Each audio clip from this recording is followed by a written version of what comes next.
স্কুলের শিক্ষকরা বিভিন্ন দাবিতে লাগাতার অবস্থান কর্মসূচির ঘোষণা দিয়েছে।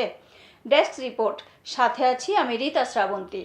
কুমিল্লা জেলার হোমনা উপজেলার শিক্ষা পরিবার তাদের বিভিন্ন দাবি আদায়ের লক্ষ্যে লাগাতার কর্মসূচির ঘোষণা করে।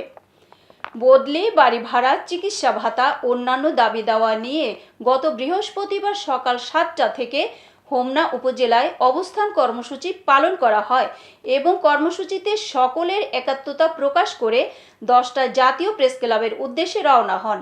এতে উপস্থিত ছিলেন আমিরুল ইসলাম বালিকা উচ্চ বিদ্যালয় ও কলেজের অধ্যক্ষ AKM আতিকুর রহমান, চান্দেরচর মাদ্রাসার সহকারী শিক্ষক মনিরুল ইসলাম।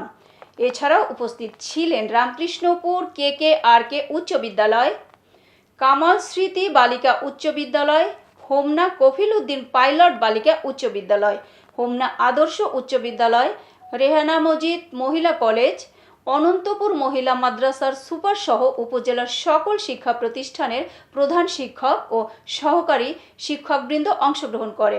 এতক্ষণ সাথে থাকার জন্য ধন্যবাদ। i1 টিভির নিয়মিত আপডেট পেতে ভিজিট করুন আমাদের ওয়েবসাইট, ফেসবুক ও ইউটিউব চ্যানেলে।